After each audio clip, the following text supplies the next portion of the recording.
All eyes tonight are on Ohio's capital city, where two teams have emerged as truly elite. First, the high-flying Cougars of BYU, going for their fourth title, as they take on the tough Rainbow Warriors of the University of Hawaii, hoping to punch their way to a national title.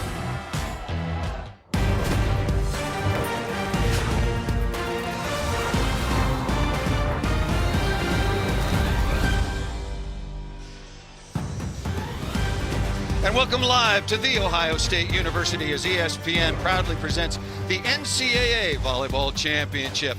A matchup of the number 1 and 2 seeds at the University of Hawaii versus the Cougars of BYU, meeting for the very first time in tournament competition. And this one is for it all.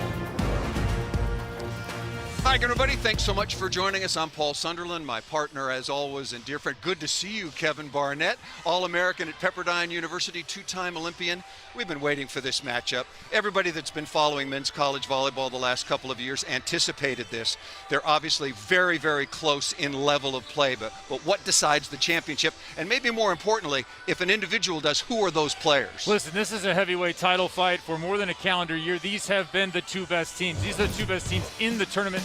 No doubt. It's going to come down to serve and pass. Simple stuff from both sides, but also opposite play. Gabby Garcia-Fernandez, a legitimate international arm. He has a future in volleyball.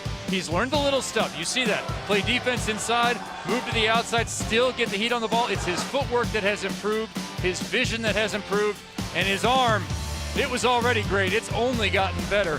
From the service line, he may determine this match by himself.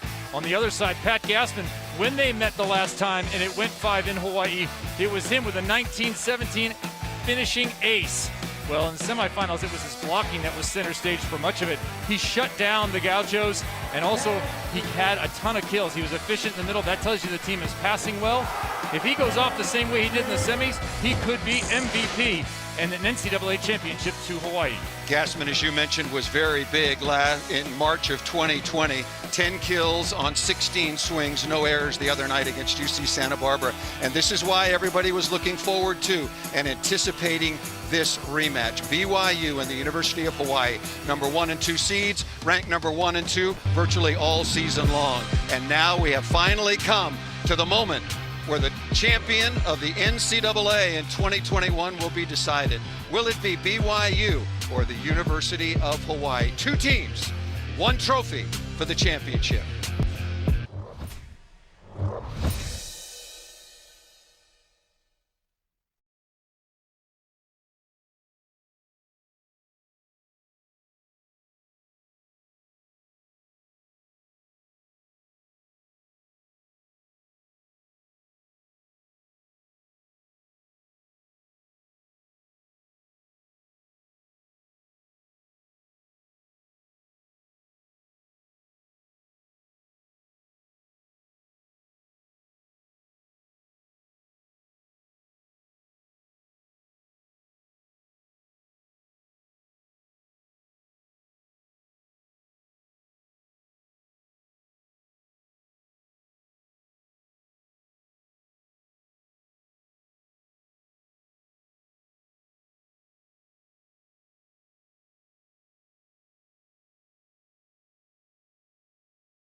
The NCAA Men's Volleyball Championship is brought to you by Pella Windows and Doors. Tested for extremes, designed for your home. And welcome inside the Covelli Center here on the campus of The Ohio State University. Best 3 out of 5 sets for the national championship between BYU and Hawaii Rainbow Warriors. 40th meeting all time. We'll get into some of the history. BYU has had the better of it. Let's take a look at the starting lineups. And Kevin, 14 players on here, including the liberos. You talked about some of the absolute stars in Gassman along with Gabby Garcia Fernandez, but another player for each team that really might go a long way in deciding it. Davide Gardini, the outside hitter #1 for BYU, international legend. His father and his son is starting to live up to that legacy. On the other side, Arado Parapunov, the opposite left hand. Last time the teams met, 30 kills in that match. He was terrific. He's coming off 2 underperforming matches.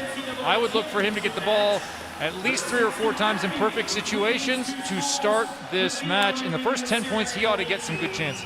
There is Davide Gardini, 6'9" junior out of Ravenna, Italy, and the aforementioned Rado Parapunov, also 6'9", a senior out of Sofia, Bulgaria, and both of them will be representing their nations internationally for a long time to come. There's Charlie Wade in his 12th season, also participated in the last national championship final in 2019 when he was the national coach of the year, when the Rainbow Warriors lost 3-0 in Long Beach to the 49ers. Hawaii, as the higher seed by 1 spot, will be the home team and wearing their white uniforms. People in the volleyball world said I've waited 2 years for this match. Consensus 1 and 2. Those matchups that happened in Hawaii, night #1, Hawaii was carrying a 25-match home winning streak. BYU blanked them 3 straight and quick. It was a kind of a brutal ending to what had been a terrific run. The next night was that one that went 5. It was 15-17-20 in the first evening. Then BYU won the first 2. Hawaii came back, won the next 3. Pat Gassman right there, career high 5 aces, 9 total for the team. Serve and pass will be critical tonight, especially early to set the tone. One of a handful of players that can, in the words of their head coaches, go off and dominate a match. Jakob Tele, starting setter for Hawaii, and we are underway. Nice dig in the deep cross court by Chaz Galloway. And immediately a big block out of the middle. There's a lot of foreign influence in this game. 6'9" graduate out of Finland, Mikki Jauhiainen, getting the stuff blocked. 27 blocks in that last match as well. And I like the aggressive swing from Colton Calder. I like him going for it. I think you need to come out and play free to start this match. Jauhiainen, who was awarded the Elite 90 award for the top academic performer in the national semifinals for the 2nd time. He's a computer science engineering major. Oh, another roof. 3-man block, and BYU says, not this time. Hawaii's getting a little bit of their own medicine from the semis when they stuffed the Gauchos off the floor for the beginning and middle part of that match. Working that 3-man made a difference. You saw Gabby get there and get straight over. Not only did he get there, but he is well over. He's not late. He is on time with that high ball. BYU is really big and physical right across the dial. That's a nice sign. And a good look by Hawaii's Chaz Galloway, high-flying freshman out of San Diego. Charlie Wade told us that he was going to go to that early. And the reason it's effective is because, you know, in the scouting report, Patrick has carried a ton of attention. Pat Gassman in the middle. You have Chaz Galloway over the top of him. That's a perfect combination. Chaz Galloway jumping near 50 inches. That's going to be 4 contacts, and the service winner goes to Colton Cal, 6'1" senior out of Maui. He's a senior, but he's been at Hawaii. When we talked to him at practice today, he's been on campus playing for the Rainbow Warriors since 15-16. Came on as a walk-in, grew up in Maui, and had to commute to either the Big Island of Kona or to Honolulu, Oahu, in order to play junior volleyball. He was offered no scholarships, and now he's an All-American and a key component to this Hawaii team. At one point he was told he could redshirt or get cut. Your choice. And do you want to leave or do you want to play? He stuck around, and it's a good thing for Hawaii fans. Colton's been nothing short of outstanding at that outside hitting position. And this is Hawaii. You can go to Gassman anytime. He's so big. It takes a commit to stop him. And BYU is a read team. By that, I mean they're going to wait till the quickest set. They're not going to just jump with them. Service error, but a pretty nice run by Cal. Speaking of Gassman, 6'10" out of Clovis, California. Twice a second-team All-American. Moved one up this year, first-teamer. He hits 509. That is just unstoppable kind of numbers. There's Gabby Garcia Fernandez, 6'7" senior out of Puerto Rico, and he misses that one long. Now you need to watch the service reception of BYU in this match, because this is the toughest challenge they've faced all year, UH from the service line. And for UH, they have a history with BYU. They've got those aces. BYU has a history here at Ohio State, being served off the court by Nicholas Scherzen and the like, losing back-to-back national titles to the home side one time and then again at Penn State. Easy serve by Gassman, and the ball run right down the pipe that time by Davide Gardini. Both teams said they were going to go to this more than they had planned. And in fact, it was noted by UH that BYU has not set as much BIC or middle back quick attack as they have in previous years. And then we got told, well, we're going to set more BIC out of the back row. Zach Eschenberg, 6'6" graduate student out of Newbury Park, California, back to serve. And once again, BYU moving the scoreboard. I thought Jakob Telle set a top shelf match a couple of nights ago. He was really good, not only with his choices and his location, but occasional fakes. He is left-handed. He can turn and swing. Thought he had all around one of his better matches of the year. Telle, again, 6'6" sophomore out of Norway, had three aces in that match, 32 assists, and was pretty aggressive offensively as well. A lot of service errors early, sign of nerves by both teams. Yeah, everybody's got to go for it. They know they have to go for it. There was Felipe Gibrito Ferreira, 6'9" senior out of Brazil. Oh, that's a really smart shot by Colton Cowell going against the grain. And anytime you can tip to the middle, it's a smart shot. Sorry, Middles. Well, actually, I'm not. You don't mean the middle of the court. No, the middle blocker. If you can tip towards the middle blocker, you're doing all right. It's a good move. Yeah, that is a smart play. 7th NCAA tournament appearance all time for Hawaii, runners-up in 2019 and 1996.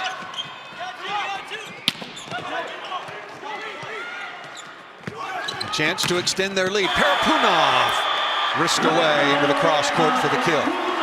Well, one more follow-up on the service reception of BYU, which so struggled a number of years ago in the championship final. Sean Olmstead said, look, we did not have a Nicholas Scherzen type person in our gym. Well, now you do. So you see those serves every day. He expects it not to be an issue. Pretty tough serve there. They ran their offense anyway, did BYU, but still Hawaii with the transfer. Galloway again. Over. And that's a 3-meter line violation by number 5 in blue, Garcia Fernandez. Got to take off completely behind the 3-meter line, and Hawaii out to the quick 8-5 lead.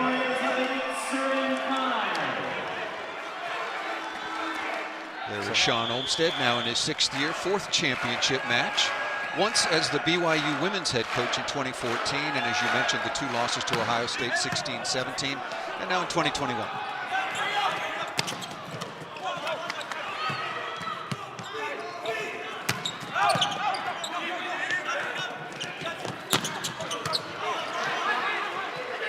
Gardini not having much success going high flat, off-speed shot, that's gobbled up easily. Gardini went down. We saw that a lot the other night. Obviously, he's got a lot of international experience. You mentioned the tradition, how great his father was. 3 times Andrea Gardini, 3 times world champion, and 3 times an Olympian. He is slam dinking that ball, trying to get it to the floor, and brought on the net violation. Yeah, Gage Worsley was reading that, definitely was there, popped it a little too far, but negating it was the net violation. I thought Worsley also played to the top of his capability on the semifinal even.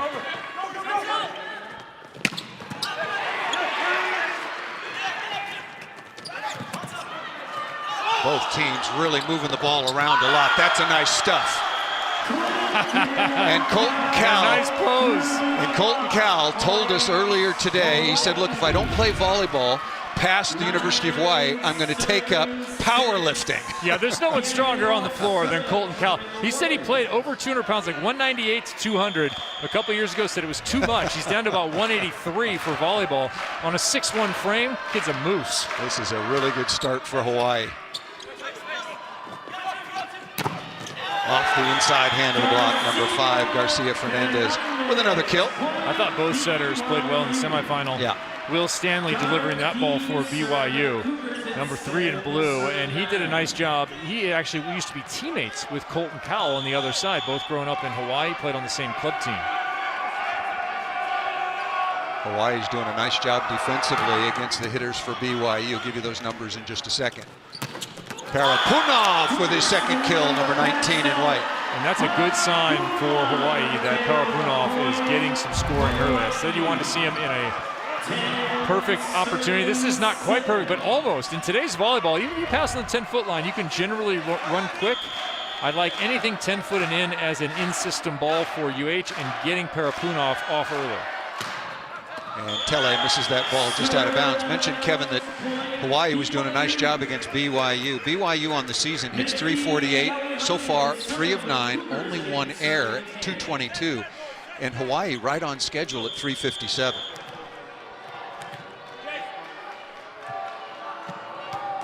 Yohiainen back to serve. Oh, that ball's blocked straight down. What's the difference? Rotation number 1, Parapunov hitting out on the left side instead of his preferred right. Yeah, and he also ended up outside the antenna a little bit. That's the middle set in the ball. This is a tough situation because BYU, look how much they worked to get in that 3-man. And it's not a bad swing from Parapunov. He tried to hit that line. He's not going into the meat of the block. He's going towards the edge. It's just a better move from BYU. Both of these teams exceptional in all phases, as you might imagine. I'll give you the blocking numbers in a moment. Nice shot. That ball's to the floor. Yeah, no question about it. And a pretty good start for Chaz Galloway, who struggled against UC Santa Barbara in the semifinals. Only 3 of 13 with 4 errors, so he hit negative. Keys for Hawaii. They need some left side production out of Galloway. They did not get it a couple nights ago, as you just mentioned. They need to keep serving tough. They've been doing that, and they also need their opposite to go off. So far for Hawaii, they've executed everything that would equal a national title for them. Perfect pass, pretty tight set. Nice block deflection again by Hawaii. And that ball is into the antenna, out of play, and Parapunov is stuffed that time through.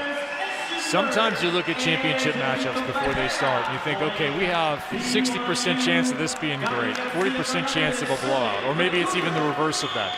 In this one, I think it's a 90% chance, 85-90, that you have a terrific competitive match. That's what we've had thus far, halfway through set 1.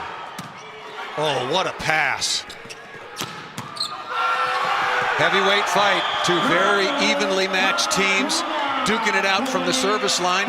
The speed gun isn't working. They had the miles per hour up in the semifinals, and after I saw that serve from Garcia Fernandez, I'm looking and it's not working. Maybe somebody broke it. Hawaii leading 12-10, opening set for the 2021 National Championships. Here comes Gassman. Eschenberg going off speed, but rejected again. Both teams good in the blocking phase early. No surprise there. They're both amongst the elite in the nation in terms of blocking, and it showed both the matchup against Santa Barbara, but also on the Lewis side for BYU in that semifinal.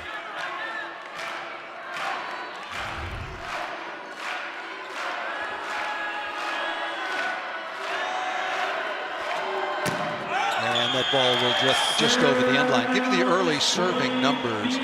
That is the 4th service error for Hawaii. Only 1 so far for BYU. And Zach Eschenberg will go back to serve. His wife Kennedy, one of the stars on BYU women's team, had another very nice run into the NCAA tournament this year. That was won by Kentucky, their first championship. Boy, Hawaii is just passing nails right now. That's bad for BYU, because that allows Hawaii to run their speed and athleticism on the pins, and they're opening stuff up with the middle too. Getting both their middles early opportunities. That's the thing of beauty in front of a 2-man block. Guilherme Vos with that Crush straight to the floor. Really good passing by Hawaii. And that ball is served out of bounds, making it 14-12. Yeah, Hawaii's keeping it close with the service errors because I think they would keep scoring in transition. But Sean Olmsted will tell you, look, he coached women's. He said in women's volleyball, you never miss a serve. In men's volleyball, you have to miss serve because the risk is needed to keep teams off the net. 5th service error, so 5 of BYU's 12 points are on those service errors from Hawaii. And back and forth we go. We have come to the media timeout opening set here in Columbus, Ohio for the national championship. And it is Hawaii Rainbow Warriors. Lots of fans made that long 9-hour plane trip to come support their team. They're up 15-12.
There is Brigham Young University head coach Sean Olmsted in his 6th year. Played in a couple of national championship matches for BYU, and now he is coaching in his 4th overall. 4-time Mountain Pacific Sports Federation Coach of the Year, and 4 times they have been the champions of the conference. Coming out of the media timeout, Chaz Galloway, the high flyer, back to serve with Hawaii off to a really good start, leading 15-12.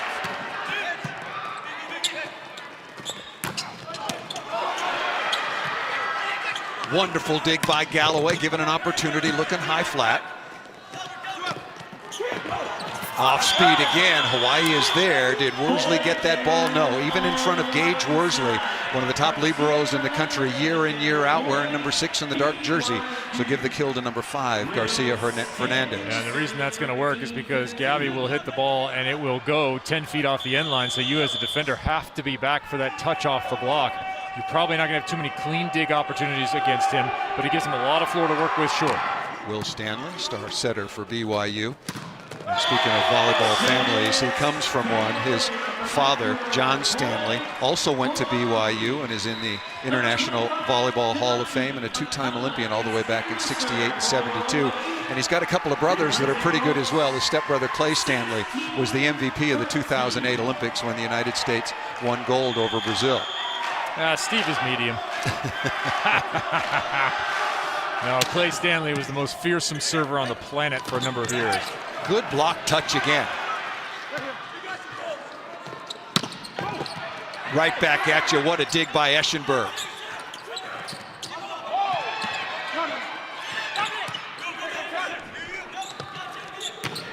Oh, that's a wonderful swing. Over the top of the block and in front of Galloway, a very good young defender. Zach Eschenberg making a play to keep that alive, that rally, so Will Stanley could deliver the ball to the outside for Gabby here. I mean, that was a monster swing over the top right on the end line. That is how you do it, no matter the level. Will Stanley, coming from that volleyball family, that volleyball experience. I love his competitiveness, and I love his jump serve. He's a guy who can add from the back line. Overpass, could be trouble, and it is indeed. Mikki Jauhiainen with the tap down. And here comes BYU back within 1. Talked about the 2 setters, Will Stanley along with Jakob Telle. And Stanley coming from a wonderful volleyball family. Both he and his brother, John, are playing in this championship match together. And the father, John Stanley, has come all the way from Hawaii to watch his sons compete for a national championship. BYU back within 1.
First team All-American setter out of Honolulu is Will Stanley. You also see his brother John, who came in and is a very crafty server as well. He plays at the outside hitting position. We mentioned Father John Sr. here as well. And you saw Clay Stanley, teammate of yours back in Athens. You saw him in Honolulu recently. Yep, just saw him there. His young family is doing well. Enjoying the post-volleyball existence. Not quite as much as the volleyball existence, but good to see Clay. He was an unreal player for years, developed, and he was a guy who left early, built himself up internationally, and didn't come out of college as the guy you thought was going to be an MVP in 2008 of the planet, of the world, of the Olympics. Built himself into that through hard work. It helps to be 6'10", 260 as well. And have a great arm. Colton Cowell with a nice push off the edge of the block, saving that. That ball was set way too tight right back at you. Man, there are going to be some bombs going off at the Covelli Center tonight. That is Eschenberg once again, 11 kills in their semifinal win over Lewis. And as much as we talked about BYU, Zach Eschenberg tends to get a little overlooked. Their number 11 doesn't help. He wears all black Lycra, so you can hardly see him. But he's gone to that look because he wants to stay warm.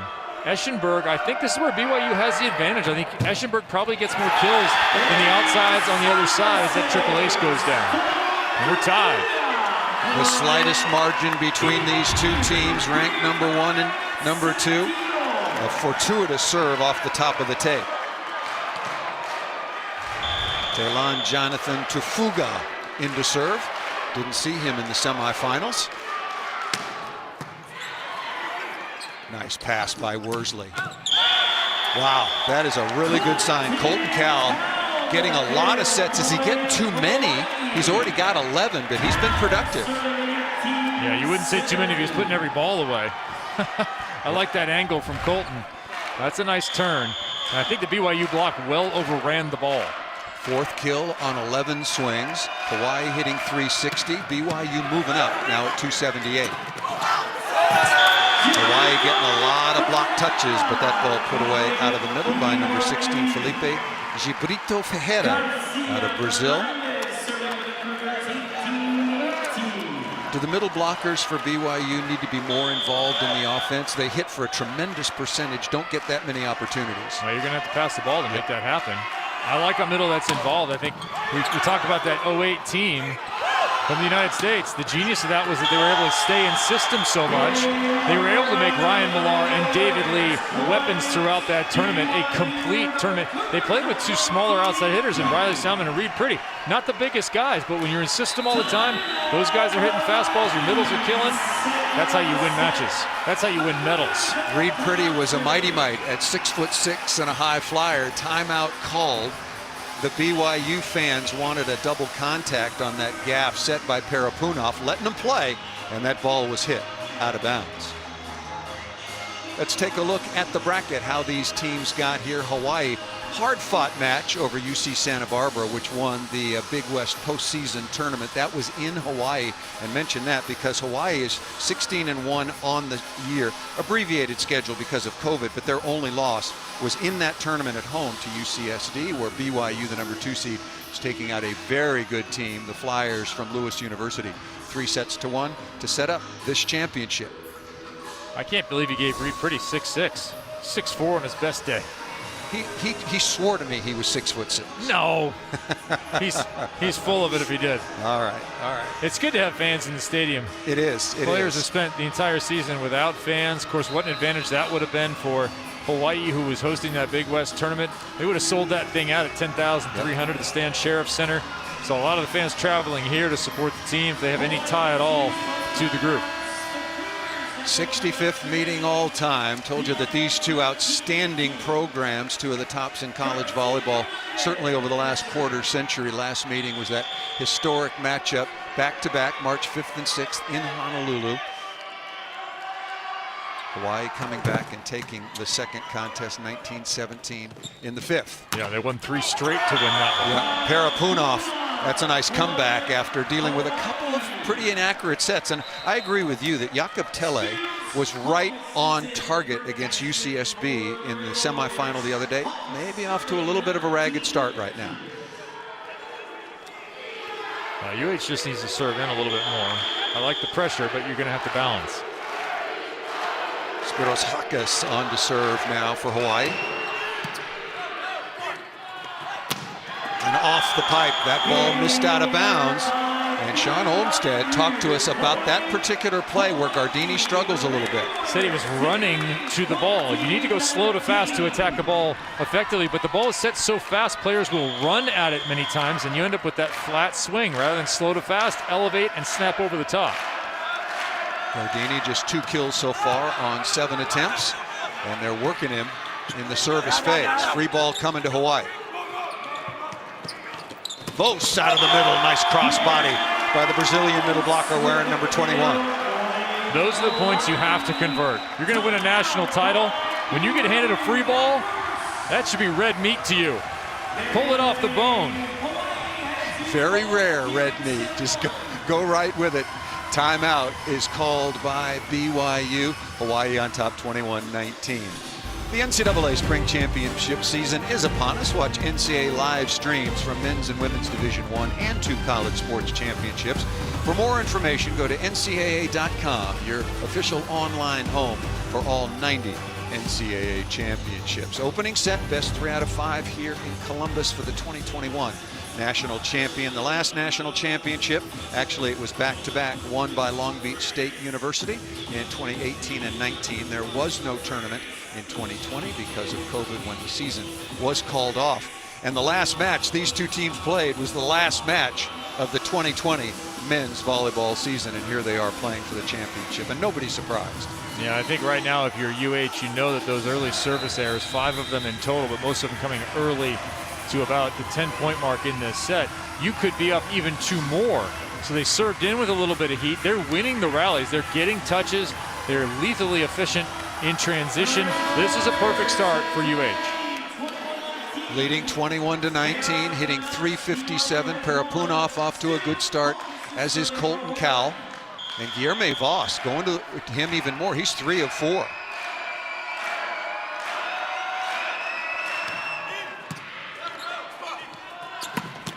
Oh, what a dig. Nicely done, but a net violation. Oh, it was called against BYU. It was the middle attacker.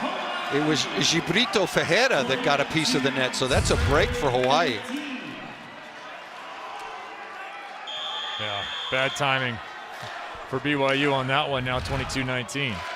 Talk about the international flavor. You have a Brazilian middle blocker going against another Brazilian middle blocker, just playing for different universities. Parapunov going high flat. Hawaii's rolling right now. Yeah, and Charlie Wade made a good point earlier today in chatting with us. He said, look, we're not just counting aces. It's not about getting clean points. It's about turns. How many swings do you get from the service line? You're hitting some spots, putting your other opponent in trouble. And that is what Hawaii's doing right now. They took just a little bit off from the early part of this set. They have kept all the other aspects of their play. They started serving in more. You see BYU again struggling in reception, and the result is a commanding Hawaii lead. Yeah, this is a big lead. And once again, you look at the numbers, 379 in terms of offensive efficiency, and 16 kills for Hawaii to only 8 for BYU. BYU has had passing troubles in the championship. It's not the same group, but they have had historically problems in the championship match. And if you think a lot of these players were on the roster the last time they were in the finals, I would start with winning 1 set if I'm BYU. They are 0-6 in their championship appearances, got swept twice. So right now you got to think about 1 set, this moment and the next set, versus anything about a championship. That was in 2016 and 2017. Both of those championships won, and congratulations to the Ohio State Buckeyes. Once again, the 7th tournament appearance all-time for Hawaii. Runner-up in 2019, as I mentioned, and also 1996. Did win the 2002 title over Pepperdine, but later that was vacated by the NCAA, 4th ever championship match. And again, the 2nd straight. No. Everyone knows who won. I just said Hawaii beat Pepperdine. Yes. That's a stupid asterisk. Coming out of the timeout. Oh, there's going to be a touch into the cross court. That is a break that time by Eschenberg. And you're right. Right now, Hawaii is certainly winning the receiving phase of this opening set. Yeah, maybe Eschenberg can do something about it. He gets skill here. He'll go back to the line. That is a nice swing high over. And Eschenberg had that kind of spin down in front of you serve in the semis. Nearly got it there, but it's perfect instead. Right on the sideline once again, Guilherme Vos, the 6'7" freshman out of Rio de Janeiro, a freshman All-American for the Hawaii Rainbow Warriors, giving them a real punch in the arm. Set points now for Rado Parapunov. If I'm Rado, I've had a nice start to the match. I'm ripping it full speed here with this lead. Hammer it. Well, there's a big margin for error here with 4 set points. Yep, tries to go for it and misses that one into the net. Actually, I think he got a little conservative with it. That was not a full swing. Might have been a bad toss for him. He had to back off. I would have wanted to see a toss in front and jump and hammer that thing. That's a good moment for him to gain confidence. Instead, I think his toss was a little off. John Stanley will come in. He's an outside hitter, but he came in against Santa Barbara, and he has got a full quiver of serves. Very unique style, but he's also got the ball that drifts out of bounds over the end line. And a pretty good set of mini runs for the Hawaii Rainbow Warriors, and they take the opening set, Kevin, 25-21. I think it's an ideal start for Hawaii. Team effort carrying the day. If they keep serving in and playing the way they have, it'll be quick, and green will win.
Back in Columbus, set one goes to UH, but it wasn't UH early. It was BYU stuffing a few balls. Looked like their size and their movement into that three-man block might pay off, but UH able to stay in system throughout much of this set, and a nice hot start for Rado Parapunov. 5 kills on 9 attempts, 333, and integration with the middles. Hawaii running all their tools, and when you're in system like that, they are difficult to deal with. If they continue to handle the BYU serve, it's going to continue to be advantage Charlie Wade and UH. The 2019 National Coach of the Year. Both of these teams wanted to get back at one another. It's been a tremendous rivalry through the last couple of years, and particularly going back to 2020. We talked about that. BYU won at the Stan Sheriff Center. Doesn't happen very often. Ended that long winning streak, and then Hawaii came back in just a titanic contest the very next night, won at 19-17 in the 5th, and here we are. These two teams, BYU the number 2 seed, Hawaii the number 1 seed, playing for the 2021 National Championship. You have to love the volleyball cultures on both campuses. They pack it out at BYU, 5,000 plus fans. BYU TV does a terrific job with their coverage of it. And of course in Hawaii, no pro sports. This is their pro sport. Men's volleyball, women's volleyball. As you see Tele, the lefty, he will be aggressive whenever he can. Referee letting them play and been doing so consistently on both sides. Yeah, and I really love letting it. them. Yeah, me too. Let it go. Parapunov, that did get a piece of the block, although the coaching staff is saying no, we have not had a challenge as yet. Nice dig by Stanley.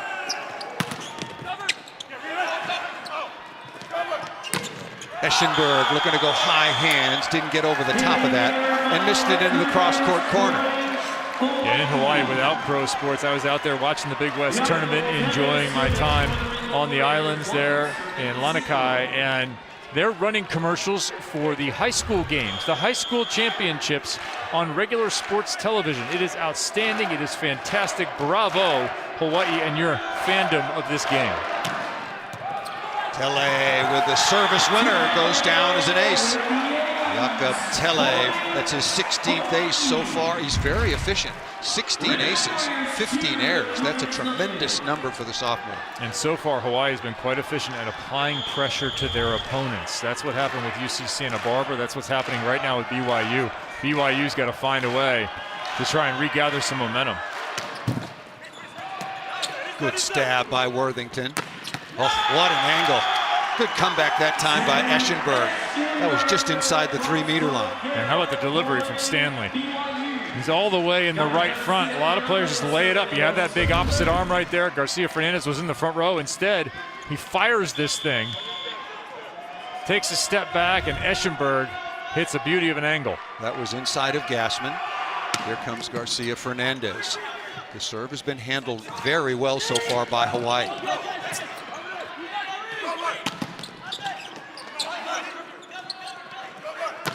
Eschenberg again ripping into the cross court. Same swing, and right now Pat Gassman is telling his pin blocker, in this case, Colton Cowell, not to go so far outside. And this is row one. We talk about row one in side-out context, but in a blocking context too. Colton Cowell never blocks on the right side, but in this one rotation, and only when you don't side out. Hawaii efficient inside out generally. There's no reps over there. Off the top of the tape, nice save by Gassman. Pretty good swing by Galloway. Eschenberg again, 3 kills in a row. And smart setting by Will Stanley to keep exploiting that matchup in row one. And go with the hot hitter. I love streaking a hitter like this, Eschenberg. And Eschenberg this time, he's hit 2 angle. Where's that one go? Through the hands on the line, even though he had some line. You see number 19, Parapunov, is the opposite. He would normally, in the other rotations, he'd be out on the right side, but instead it's Colton Cowell at only 6'1". And he keeps your best server at the line. And that ball was very, very close. The BYU coaching staff looking at that. We haven't had challenges yet. Each team gets 3 challenges in the match. And uniquely to men's college volleyball, if your challenge is upheld, you keep it. So you basically have an infinite number. And his whole team telling Sean Olmstead, no, that was in. Don't challenge. He asked the question. Like, no, it was in. Ace serve coming off the kill by number 24 in white. So Colton Cowell made a smart swing on that last one. Let the ball drop a little bit, pushed it to the inline deep. And here it comes back with the swing and the serve right down the gap between 2 receivers. What an athlete this year, a second-time team All-American. Not bad for the former walk-on. Quickly into the middle and good response by BYU. Perfect pass. I like the idea from Colton Cowell.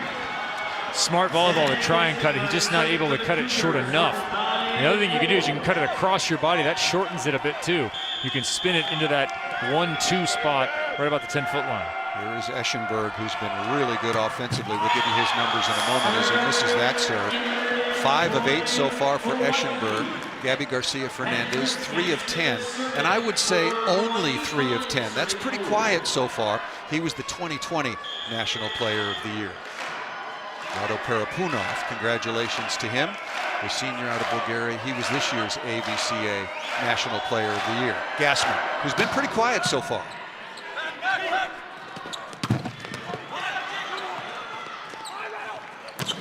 Parapunov ripping into the cross court. Oh, Gassman's hitting 1,000.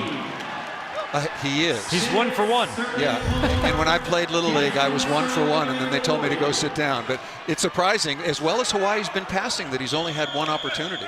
Little known fact, Paul Sunderland benched in Little League, would later win a gold medal. Who's your coach? He's out of the game now. Guilherme Vos, on the other hand, opposite of Gassman, is 4 of 5. That ball off of the aforementioned Vos and out of bounds. Nice response for BYU, trailing by 1.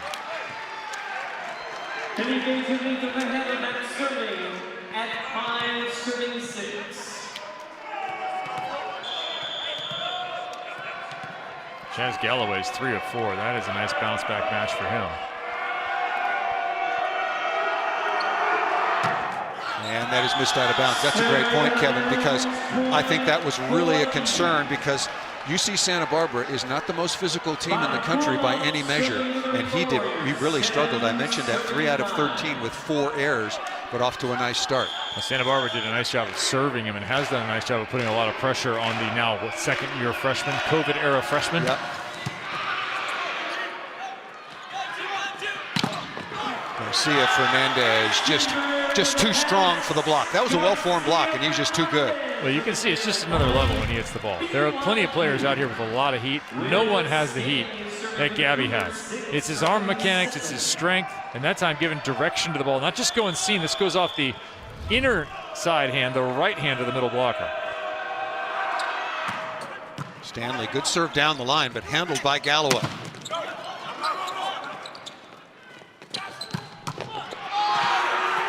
Chaz Galloway, at only 6'3", but you were talking to him the other day before the semifinal. He touches 11, 10 and a half. So at 6'3", maybe he touches standing. 8'2" if he's got long arms. You do the math. You can see how he flies. It is next level, even in a game that has a lot of big jumpers. Chaz Galloway is the biggest. He's done a nice job playing middle back defense as well. He's had a couple of nice saves. His sister played volleyball at the Air Force Academy.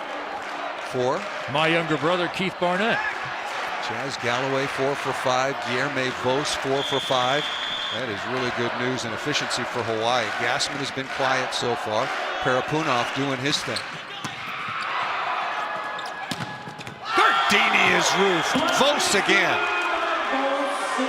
This is a good play by both Gardini and UH. Gardini to be aggressive on that ball. It's popped up, go and get it. You'd like to see him hit it higher, but a nice reaction from the UH block as well to get in front of him. Hanging inside, you can see how far Colton Cowell is inside. He's in that bunch read. They're going to give Gardini some space on the right side, a lot of it. Gardini again able to get that ball somehow down inside Cowell and Vos.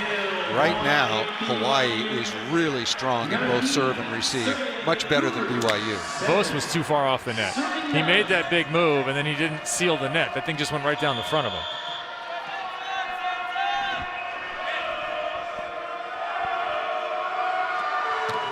Gardini misses that badly. We'll give you the serving numbers. Remember, Hawaii missed a ton of serves in the opening set, and they still won it 25-21. They missed 6. Yeah, well, it's 6-6 right now. BYU has started to match them. I think in an effort to get Hawaii out of their offense, they're trying to serve harder, and they're missing. BYU has to handle the ball better. That ball blocked, but out of bounds. Wow, just out of bounds. The Hawaii blockers, Gassman, Cowell as well. They want to talk about a challenge. Charlie Wade's going to consider it here. They thought that the ball hit by Eschenberg off the left side, hit him on the way out of bounds. Charlie Wade's thinking about going to the challenge card. Yeah, you not only have to weigh, should I challenge or not based on a critical play, but do I want to break momentum of my team? You're up 10-8, you're siding out, let it go. I think it's a good move by Charlie Wade to not get in the weeds. What a wonderful save by Tele. We saw a number of those the other night in Hawaii's win over Santa Barbara.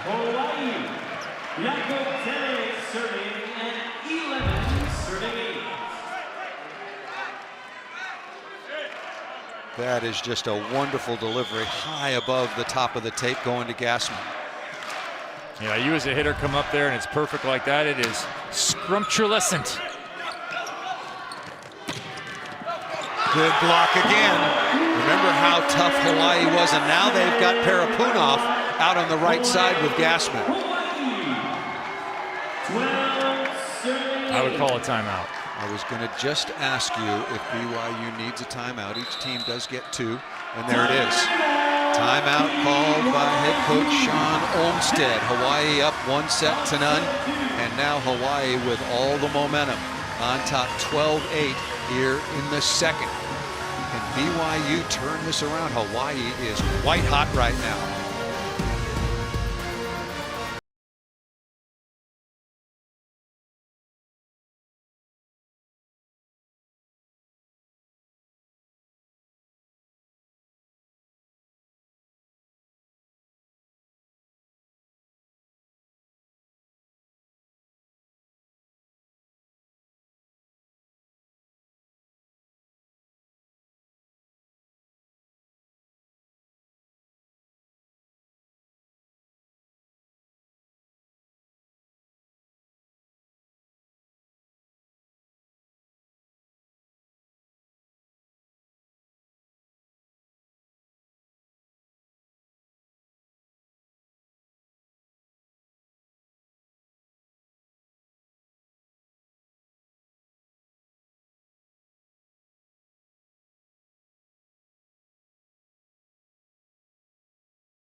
Coming up tomorrow on ESPN2 at 1:30 Eastern, 10:30 out on the West Coast. Over on ESPN2, we'll have the NCAA Beach Volleyball National Championship match from Gulf Shores, Alabama. You can always watch streaming live on the ESPN app from anywhere. USC has already advanced into the finals, and they will take off on either Loyola Marymount University or the 2-time champion UCLA Bruins. That's coming up tomorrow.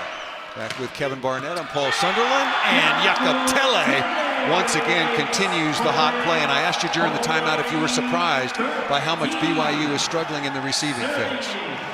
I am. I really am. I thought this was a different team. This looks like another repeat in terms of serve reception for BYU at Ohio State in a national championship match. But they knew it was going to be the toughest test. So far, halfway through, they're going to hope to do better on the math portion than they've done on the previous half. Really good read that time by Chaz Galloway, who's been very impressive. The freshman from San Diego is 4 of 5. Perfect, no errors. Guilherme Voss, 4 of 5, no errors. Gassman, 2 of 2. 10 of 12 with no errors between those 3 players. 14-8 is the advantage. Eschenberg tries to answer and misses that long. No touch off the block. Does this look familiar? A second set controlled by Hawaii where the other team has to use both of their timeouts by the midway point. This looks like the semifinal. 15-8, and now BYU is out of timeouts. It's all about serve and receive. It always has been. Hawaii with 4 aces. The 6 service errors, Kevin, and we talked about it, all 6 of those came in the opening set, and in spite of that, they still won it 25-21. They're hitting 390 to only 200, and they have 21 kills to 17 now for BYU. So Sean Olmstead, one of the best in the business. How does BYU turn this thing around? Start passing. You're going to have to pass first. I wouldn't worry about anything else except pass, and then you are who you are. That's what Sean told us, right? You are who you are coming into this match. So don't do anything fancy. Don't go away from what you've been doing. You set your guy. You start to get Gabby going. But without a pass, there's not much you can do. We saw what Hawaii is capable of when they're keeping teams off the net. Their block is soft touch all day, and then they ram it down your throat in transition.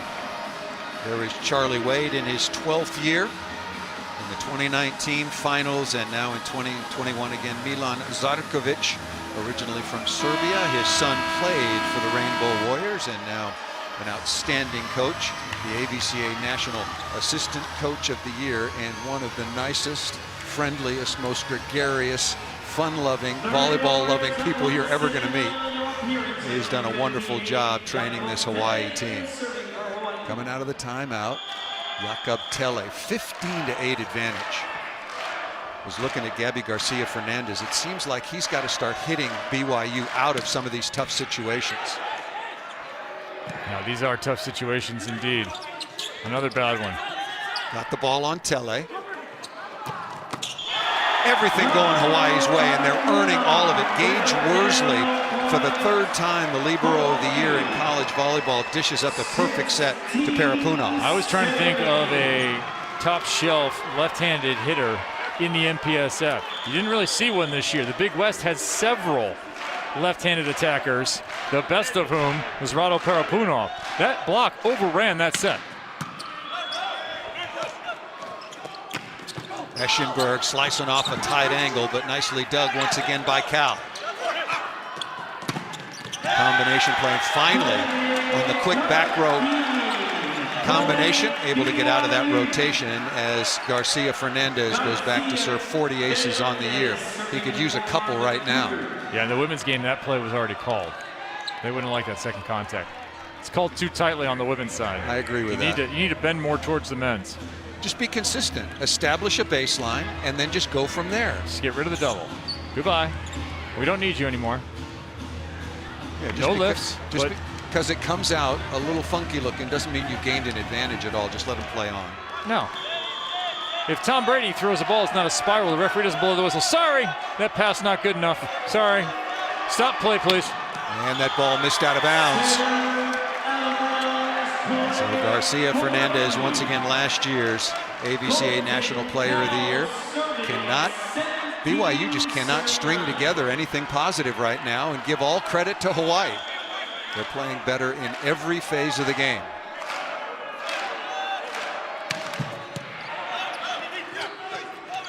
Eschenberg's having to take a lot of tough swings, dug by Worsley, right on top of the net. Will Stanley at 6'4", skying to hammer that ball to the floor. Look at Worsley. Worsley was hanging in. We talked about volleyball families, of course. Joe, older brother to Gage Worsley, a star setter for Hawaii for a couple of years, and in that national championship match.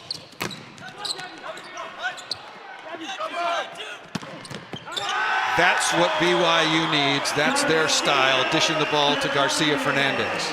Just a steady diet of Gabby Garcia Fernandez. That's what you need right now. Pass the ball, but set this guy for points. Shouldn't matter. Everyone in the gym knows is getting the ball. Shouldn't matter. Still be a kill. Perfect pass. Northington keeping the ball alive, and somehow off the top of the tape, that ball got between Gassman and Parapunov. I like the momentum for BYU. I like them getting a little bit of positivity here. I'm surprised this match has been such a one-sided affair for the last set or so of action. And Charlie Wade recognizing exactly the same thing. Momentum now to at least a minor degree on the side of BYU, and Hawaii wants to slow things down. Second set, Hawaii up 1-0 and 17-12 here in the second.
Teams back out on the floor here at the Covelli Center. The 2021 NCAA Men's Volleyball National Championship match. Back with Kevin Barnett. Looking at some of the offensive production so far for Hawaii, what strikes you? Chaz Galloway hitting 800. The middles for Hawaii hitting north of 700. And Colton Cowell, he's hitting 133. However, He had all those tough chances earlier, took some aggressive swings, made some plays that I like overall. His hitting percentage suffers because of that only. He just hasn't gotten many balls lately. The offense has gone elsewhere, but he's doing other things for the team, like making a pass here. Kept alive, but out of bounds. A good swing by Parapunov to get Hawaii ahead in the point. Colton Cowell with the perfect pass. He also has 2 aces. This is what you have to do. I like the way Colton has played the match, even though if you looked at just the stat sheet, you wouldn't think, oh, that's an off night. Colton's not doing anything positive. No, he's doing a lot of positive for his squad. I even like the ones he got blocked on. 5 kills, 2 service aces, 3 digs, and a block. And in 2019, when Hawaii lost at Long Beach, I thought he was the best player on the floor for Hawaii that match. And those matches we talked about in Hawaii, Colton did not play.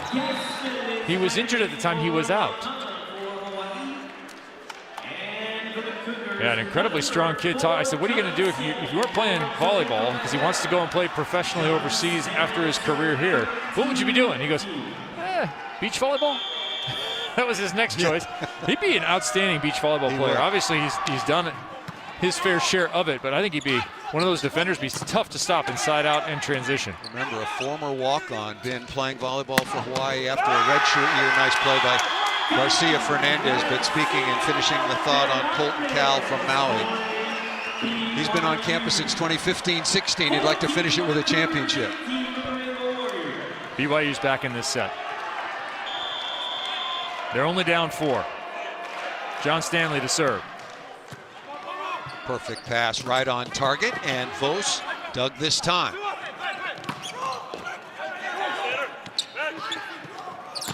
Parapunov high up into a 3-man block and out of bounds.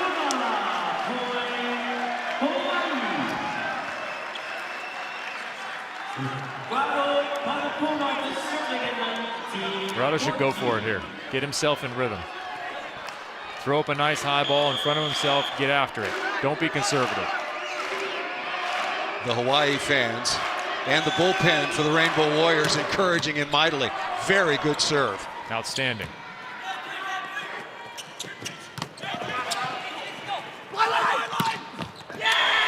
Chaz Galloway after a really good read and chase by Gage Worsley.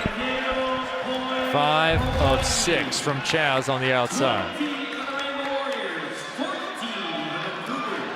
You always feel as an outside hitter, you come up one-on-one in the men's game, no reason that shouldn't be a kill. It's your fault if it's not a kill.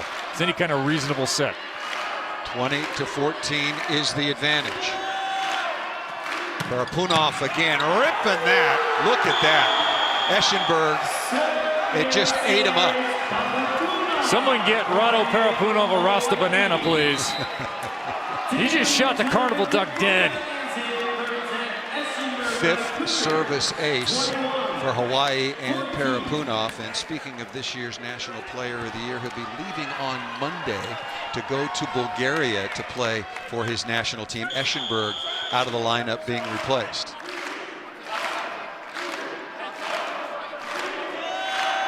Talon Jonathan Tafuga. And it matters not. The serving is just lighting up the reception right now at BYU.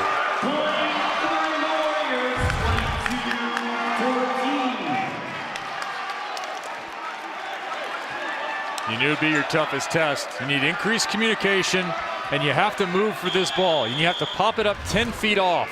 Don't make a perfect pass. Keep it on your side for now. And, oh, another ace. It looked like he missed that one. And he got the ace. Yeah, it looked like it was going out of bounds. BYU is completely out of sorts. And give Hawaii all the credit for it. They are transitioning, they're playing defense and working it from the service line. As a big jump server, somebody gives you one of those, you come back even harder with the next one. And this is that left-handed bend. You hate to see this. You never see this from right to left reception. You don't get that. That's why lefties are dangerous, especially big hitting lefties, because that ball tails away from right to left. Most right-handers, when they hit it, and as a receiver, you're used to seeing balls go from your left to your right only. Rare is a right-handed attacker that serves from that side and hits it away. Big lead here for Hawaii, looking to go up 2-0. Ace serve there for Stanley. That was a perfect serve into the deep cross-court corner. Yeah, I'll put some nails in the coffin back there. Go ahead and put that one in the ground. Just the second ace so far against 7 for Hawaii. Second ace for Stanley and BYU. Yeah, I said they were back in it trailing 4 just as quickly as that happened. Rado Parapunov said, "You are not back in this set." And that ball missed out of bounds that time by Cal. But to your point, I don't like that set at all. No, that's a terrible selection. I completely agree. I don't know why you're going to Cal in that situation. Kind of a medium pass. He had lots of options. It's the positioning on the floor. He's pushed into position 4 right in front. And he throws it right up in front there. More of a, not really an A, more of a B ball. It's a weird set in a weird spot with poor timing. You got to throw it long distance to your opposite. Well, and you had Galloway out on the left, and you've got Parapunov on the other wing. Right, 2 hot hands, yep. And you dump a bad set to your guy who hasn't had a set for most of this set, which now we hate volleyball, right? Use the word set too much. In this game. 24-17, that error aside, it certainly didn't do any damage because Hawaii had carved out such a comfortable and large lead. Wow. Set point number 1. BYU is going to have to do some serious regrouping. Kept off the floor. Nice play by Gardini.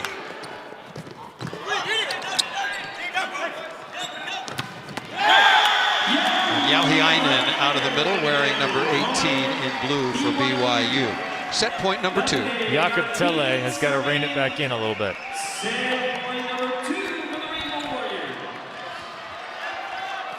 He was absolutely superb the other night when Hawaii took out UC Santa Barbara 3-0.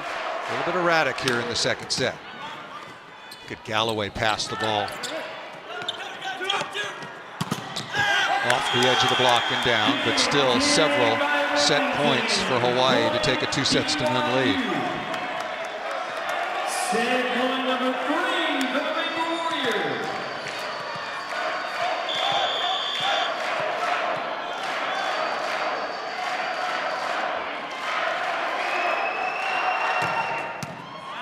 Good pass by Worsley. Carroll through the block and down, and Hawaii goes up 2-0 for the NCAA championship. 25-19. They got up to 12-8 lead, and after that made it look easy, Kevin Barnett. Yeah, and I like that set right there to Colton Cowell. You want to get him back online. You want to give him a moment to shine. Do it when he's in rhythm and has a full approach. Colton Cowell in Hawaii, 1 away from a title.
We'll have another NBA Sunday afternoon doubleheader for you on ESPN and the app, both with big-time playoff implications. Jimmy Butler and the Heat in Boston to take on Jason Tatum and the Celtics at 1 Eastern. Then Julius Randle, who's been playing wonderful basketball for the New York Knicks, against Kawhi Leonard and Paul George and the Clippers. Our coverage begins with NBA Countdown at noon Eastern, 9 a.m. Pacific.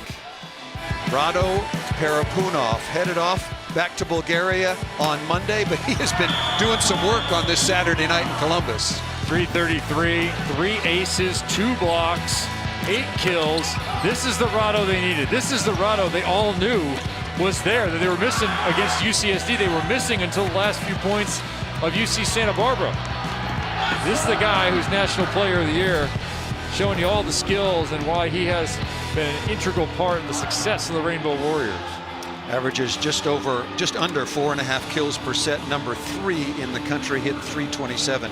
A huge number for an opposite, 3-time first team All-American. Take us over to BYU side, Kevin. How do they possibly dig them? What do they have? Little at a time. Where do they go to start playing better? They got it, and they're a very good team. Same thing. Pass. You're not passing the ball. You're completely at the mercy of UH hammering on the serves. And so what you have to do as a receiver, you have to find a space to fall back in.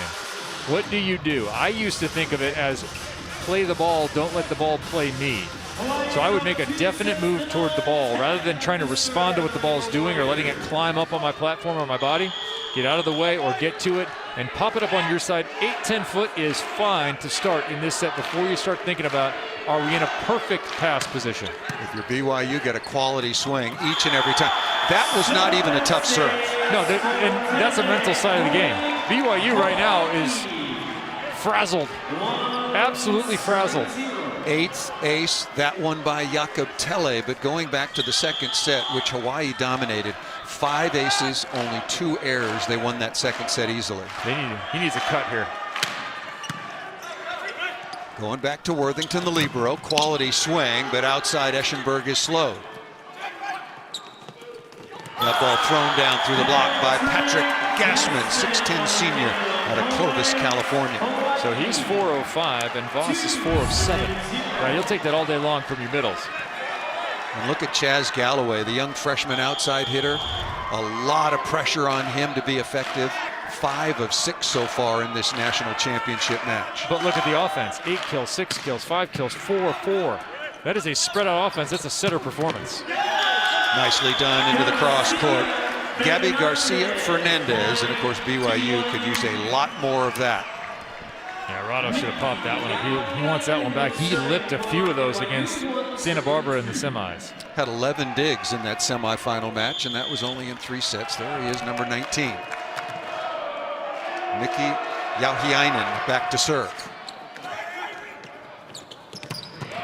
On the pipe, back row, quick combination, and what runway is that? Clear to lead from runway 12. Flight number 1, Chaz Galloway. Go ahead. Full throttle.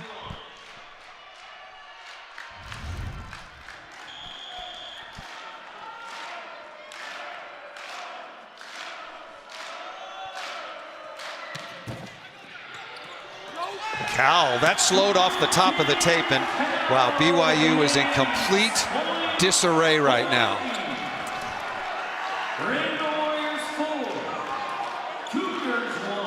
There have been some tremendously high quality serves from Hawaii, but now BYU is missing some that aren't even that tough. If you're Sean Olmstead, you're out of things to do. Your team has to figure it out. Good block touch by Gassman. Oh, and right back at you. Beautiful. That's the 2 biggest guys on the floor going at it. Love it. Gibrito Fajeda at 6'9", slowing down the gas man. Yeah, but he's 6'9", 250 against 6'10", 265 unofficially at the NFL Combine, I heard. Boy, that was a really good block. Technically, Gibrito Ferreira was way over the net. Look at the pass by Worsley, and you got to love that if you're gas man, with Tille going right back to him. Love a repeat setter. As a hitter, you love a repeat setter. And Patrick Gassman has not gotten it going from the service line yet. look out. This morning in warm-ups, he looked more comfortable than I've seen him all week. 15 aces on the year. He does make a lot of errors. 49 in the negative column. And right on cue, he does miss that one. But Hawaii still leads it 5-4. Yeah, I think Pat just has a short window. He has a really small window to hit with that jump serve toss. And so that toss a little too far in front. He tries to drive it, it goes in the net. He has to have the perfect toss in order to hit that ball. He just doesn't have the same capability as some of the outsides in order to hit weird balls, weird tosses. Let me back that up just a little bit. Beautiful swing. 5-3. Now make it 6-3. Hawaii on top. We weren't with us for first serve. Number 1 seed Hawaii taking on number 2 seed BYU. BYU has won 3 national championships. Hawaii did win over Pepperdine back in 2002. Hawaii won the opening set 25-21 and easily took the second 25-19. Parapunov has been really good.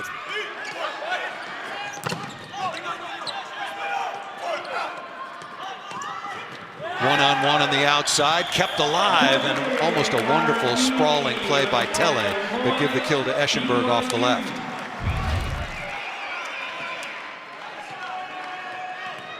BYU now hanging tough. They've steadied out a little bit over the last couple of plays. Excuse me, that was Gardini, of course, wearing number 1 in blue for BYU. Eschenberg with a nice pass.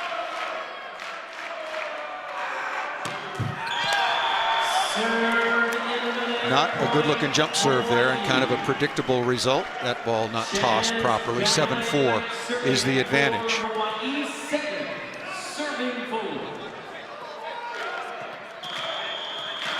Jazz Galloway, Kevin, has been absolutely superb. 6 of 7.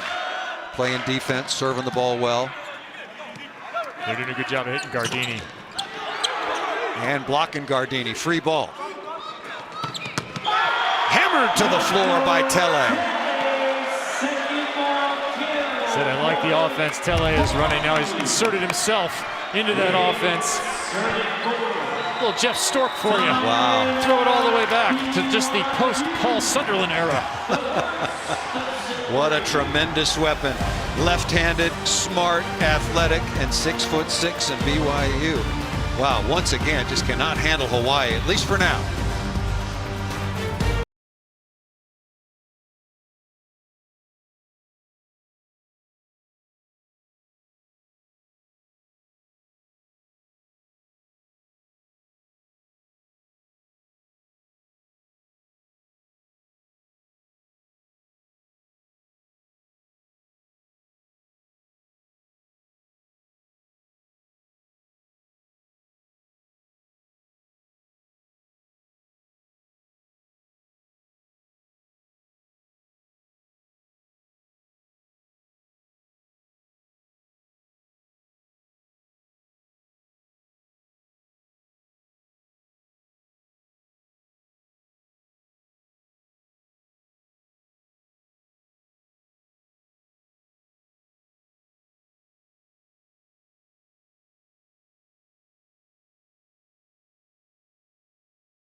Let's take a look at the Capital One Cup standings as teams compete for a combined $400,000 in student athlete scholarship donations from Capital One.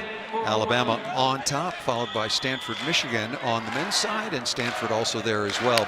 Kentucky, after their first ever national championship, congratulations to Craig Skinner and the Wildcats on that championship win, and they're currently in second place, and Hawaii is absolutely rolling. Smart serve from Jazz Galloway. That was a half cut, a lot of spin, going to one side.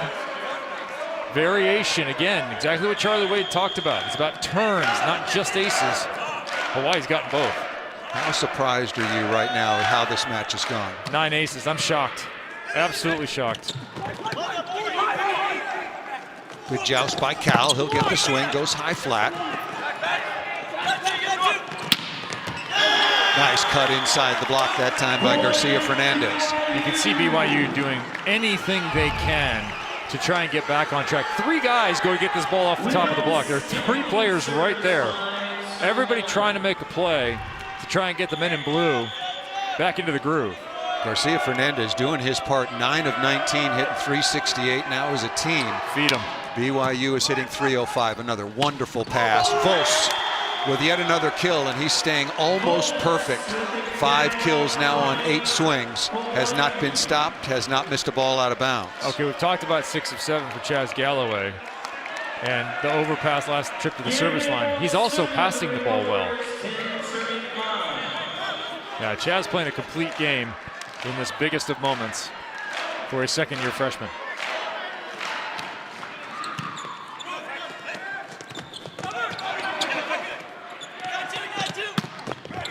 Block touch again, transition opportunity.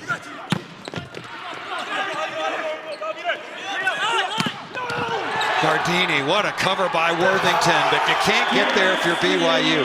Gassman with a block along with some help from Colton Cowell, number 24 in white.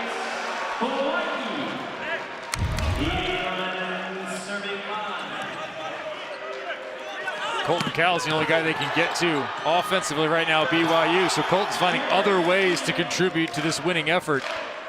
Good spot with the left arm.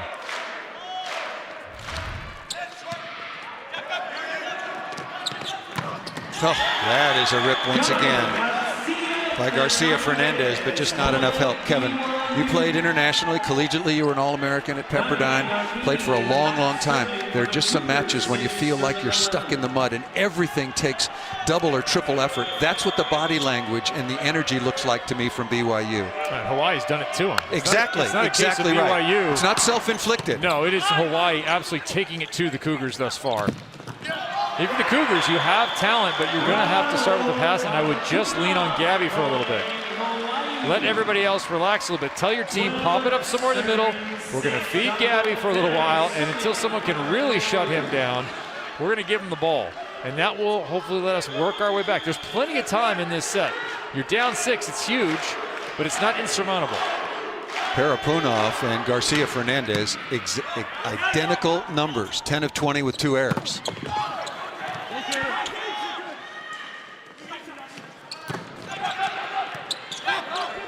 Good pass off the block deflection back to Garcia Fernandez, and that ball is on the floor. Who got the ball twice in that rally there? Even when he was inside, Will Stanley set him, even though he was all the way to the inside. And that's the improvement in footwork from a freshman year to a senior year, is where you can do that to the right side, take those steps, and bang the ball down. 12-7. Hawaii on top 2 sets to none, and leading in the third. Yohiainen on to serve. And Parapunov, nice stab in the backcourt by Gardini.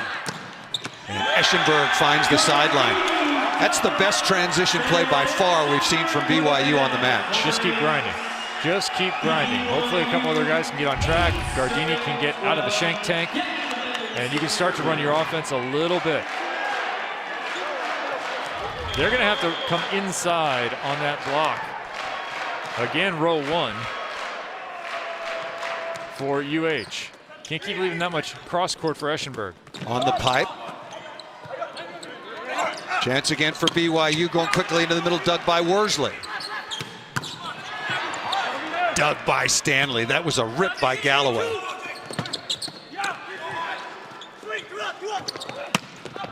Ball hit out of bounds. How about the unusual free ball placement there? Everybody shoots a free ball to right back. Gardini threw it to left back, and Gage Worsley was looking for the short one. He was already running up when that ball was set over.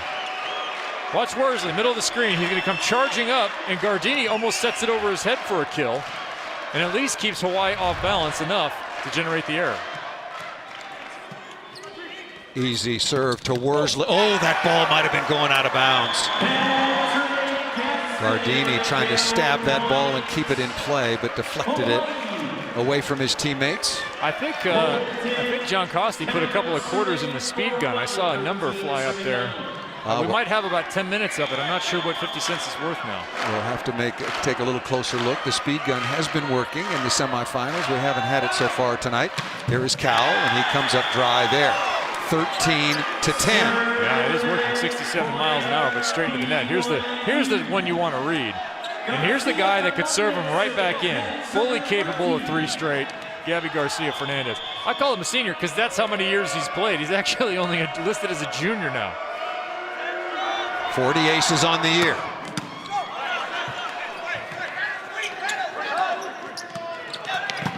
Oh, nice read once again by Will Stanley. That's twice. He's an athletic setter, just like Tele is for Hawaii. And he's a little angry too. I like the tune with which Will plays. That's just an athletic reaction. He already backed up about 1.5 feet, 2 feet off the net. Get after it, young man. Close to a timeout. Garcia Fernandez can score again here. He misses that one to the top of the tape. And a sigh of relief on the side for Hawaii. But you notice the Cougars scratching and clawing, scratching and clawing. Now just pop the ball up, pop the ball up. Non-perfect passes have been getting it done. Don't feel the pressure to make everything absolutely on a dime.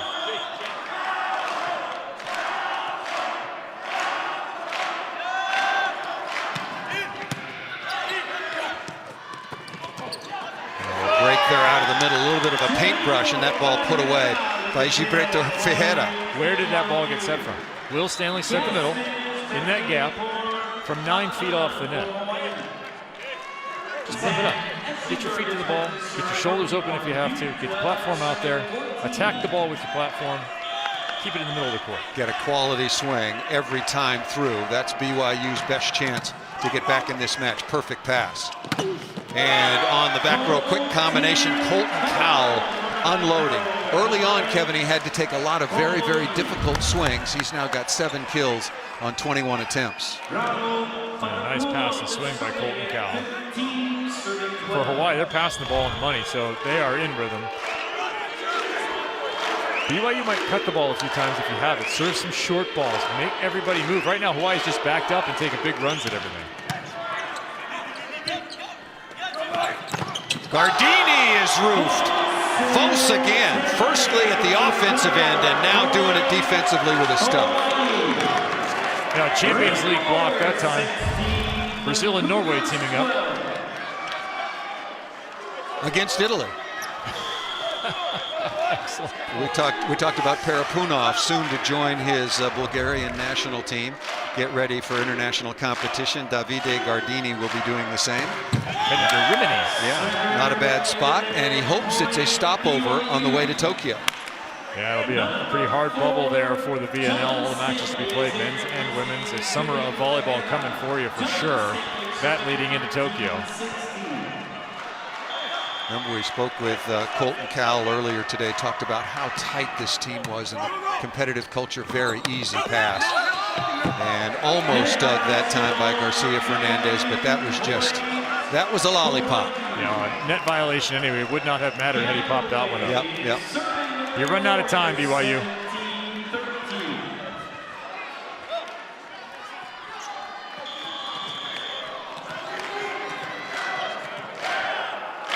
It's 8 straight sets the Cougars have lost in championship play over the last 5 years. Garcia Fernandez misses that out of bounds, looking for a touch, and we're going to have our first challenge. Yeah, you have to. Yeah. You haven't used any. It's this late in the match. You're looking for anything. Absolutely. 3 challenges per team, and uniquely to men's college volleyball, if you use a challenge and it is upheld, then you keep it. So you really have an infinite number of challenges as long as your players are honest and you got good eyes. If you're Hawaii, you know this isn't over. Because the last time you played, you were in this situation down 2-0. And you had to come back and win the reverse sweep, the 3 straight. Well, what I see there is a caterpillar, a 60 frames a second caterpillar. Yeah, I don't know how you possibly overturn the call. Not from those two angles. On the court. They have other angles. They have in the replay system other Yeah. angles to look at. I see nothing off the left hand of Colton Cowell. I see no movement of his hand or fingers, and of course volleyball players notorious beggars. And liars. I mean, it goes both ways. It does. Yeah. It does. But the challenge system has made us more honest, because if you touch a ball, you got to tell your coach, you know, I touched it. You don't waste a challenge. I participated in the greatest comeback in Olympic volleyball history, probably down 20-12 in the fourth set, trailing 2-1. We won in the fifth. To Greece, in Greece. Tom Hoff touched the last ball. That was 16-14 to win the match. The Greek middle hit the ball through Tom's hands. No touch called, no challenge system. Goodbye, Greek tragedy in the books. So this has been a huge change in the world of volleyball, that you don't have to play it off or the referees miss it when you're in a home country somewhere. Being told it's confirmed as no touch, the call will stand, and it is 18-13. BYU now has 2 challenges remaining. Hawaii has yet to use one. And Chaz Galloway, 6'3" freshman, averages a couple of kills per set, struggled quite honestly in the semifinals. He has been absolutely superb. 6 of 9, no errors. That same cut serve. Nice swing over the top by Gardini. You're out of time. You need 2 points of rotation here. You need to climb back in by the 21 mark, or this is over. Hawaii is hitting a remarkable 397. BYU at 288. That's for the match. Yes, yes.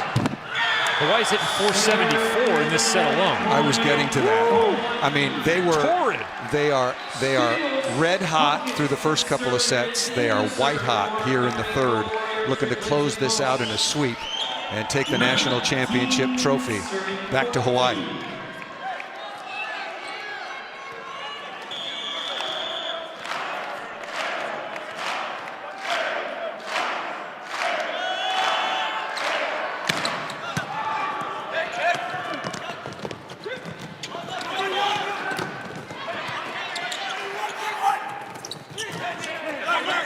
BYU, a must-have off the top of the block. Galloway stretched out.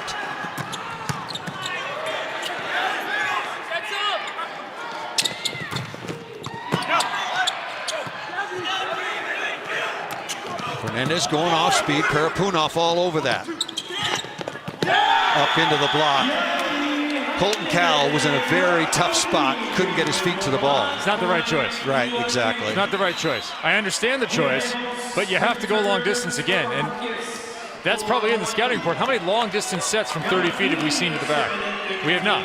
You're not throwing that ball back there, and you should have, because Colton was underneath at the net. That's a tough swing for him at already an undersized position. Gardini at the line. BYU must-win situation. Good pass by Worsley again. And Parapunov putting some pop on that one. 11 kills on 25 swings. A lot of pressure coming in as the National Player of the Year, knowing you'd struggled a couple of times in some big moments. Yeah, but right here, this is simple volleyball. Nice choice from Tele.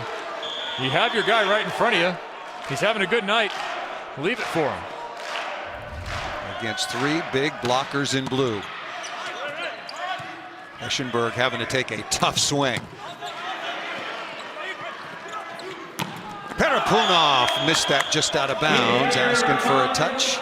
None there, and it'll be 20-16 on that rare hitting error from number 19 in white. Milan Zarkovic wants a challenge, and he might get it here. He might get it. In fact, he is. Here comes Charlie Wade. Coach Zarkovic, the AVCA Assistant Coach of the Year on the men's side. He came over to Hawaii along with his son, Sinisha.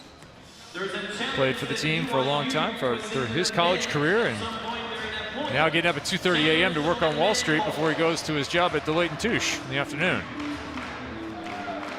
There are not many challenges living in Hawaii.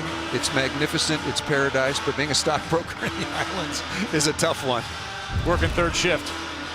So we have a challenge. Was there a touch on this attack by Parapunov? Oh, maybe. I saw, watch the left hand. The left hand of Zach Eschenberg wearing number 11 in blue. That's what Hawaii is contending. So we're looking at 60 frames. This is going to be 120 along the net from the R2 position. And they're able to pause, zoom in, pull out. They have a lot more access than we do.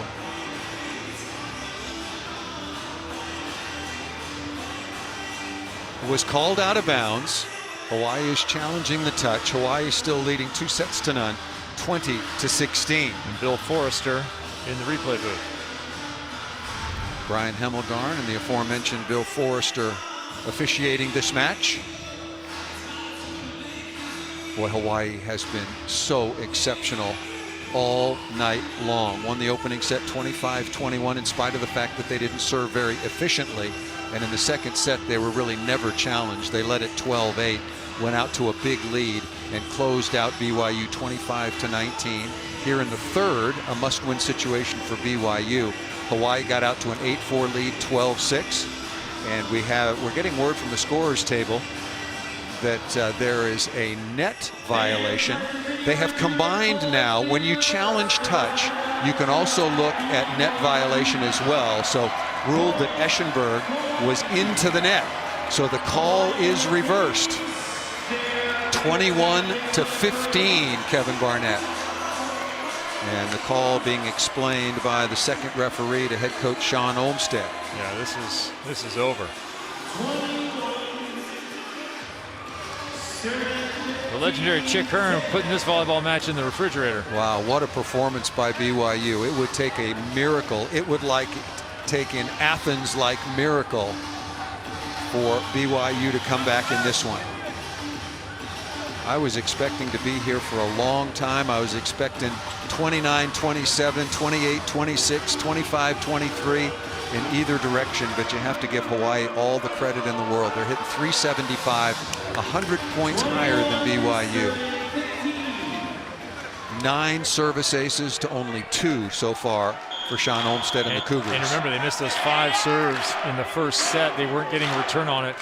Now it's 9 aces, 11 errors. Absolutely getting a return.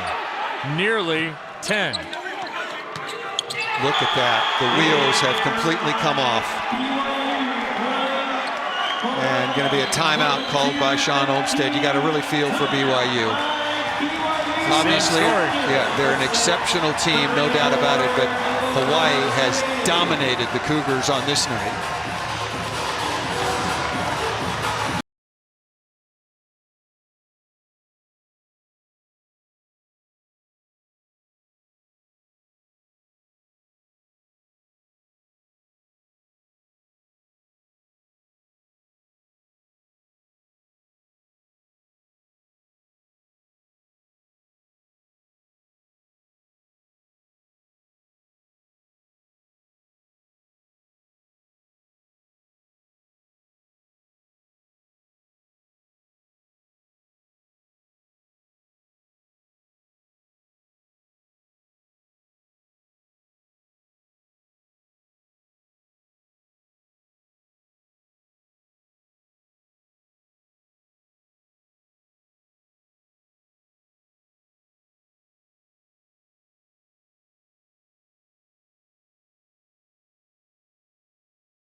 Coming up Sunday afternoon, we'll have an MLS doubleheader for you with Inter Miami hosting the Atlanta United at 1 Eastern. Then we'll take you to Providence Park for the next installment of the Cascadia rivalry, the 112th meeting between the Timbers and the Sounders.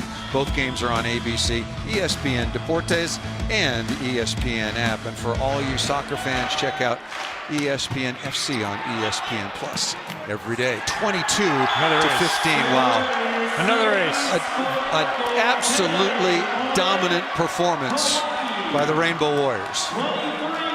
Putting that one into the Bermuda Triangle, and again, no lefties in their gym, and the lefties have killed them.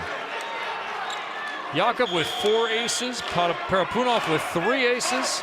Colton Cowell's the only other one with aces. He has 3 also.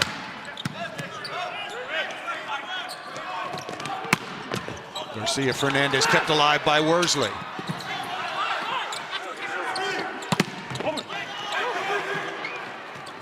That's the right set. Parapunov to NCAA championship point. Good night now.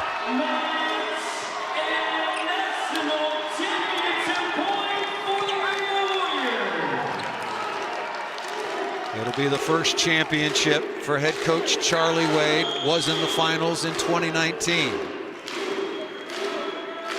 Championship point.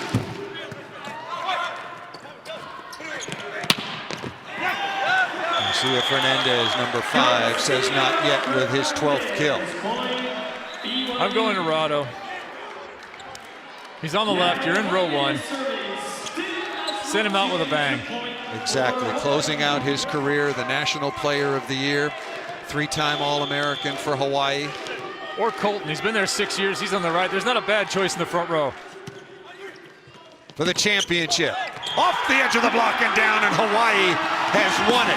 A sweep over BYU.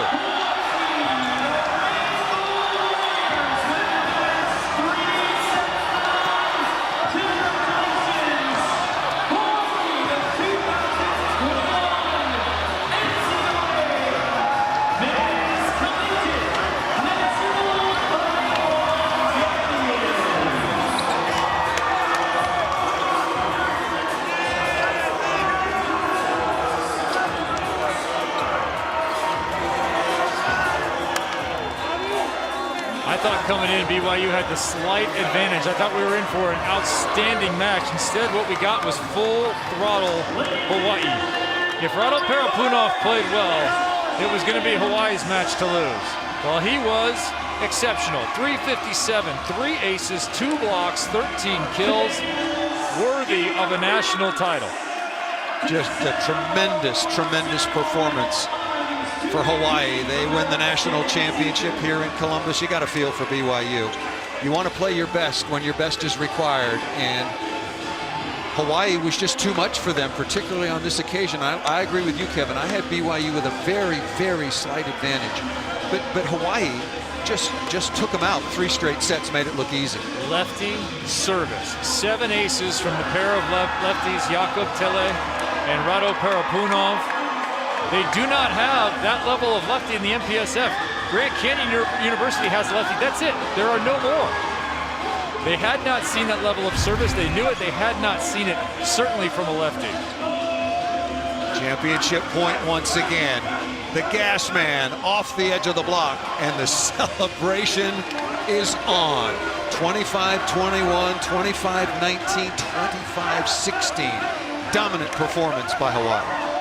I don't know who's getting MVP. I would put Pat Gassman up there for his semifinal and his final performance, because he checked in, didn't get that many opportunities here, but he's 7 of 11 with 2 blocks. Add that to what he did in the semifinal. It's a strong case for a middle to be most valuable player.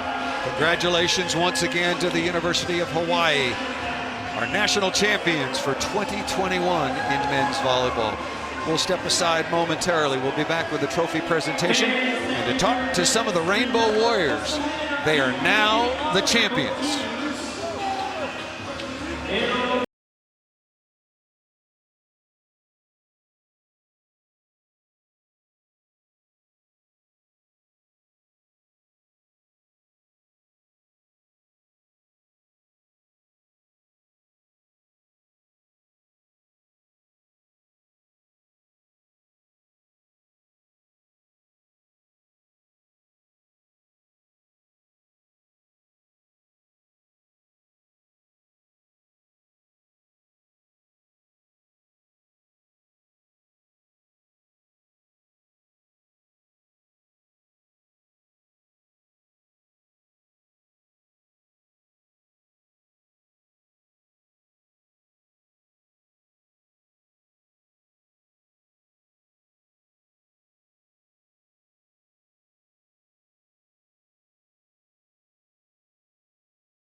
The Elite 90 Award is presented to the student In straight sets, the top-seeded Hawaii Rainbow Warriors all over the second-seeded BYU Cougars in dominant and stunning fashion. Expected the potential of a classic, Kevin, and what it was an unbelievable classic performance in every phase of the game by the winners from Hawaii. #1 team during the season, lost in their conference semifinal. Some questions for me about whether they should be the #1 seed. Their claim was they had only lost once. So the best way to do it is to face the #2 in the championship match and absolutely dominate. A service line performance that will be talked about for a long time. 10 aces on 11 errors.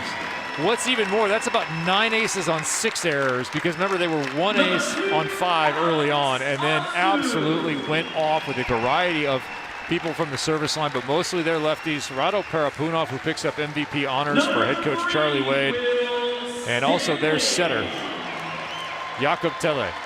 And you look at BYU on the other side, 2 aces.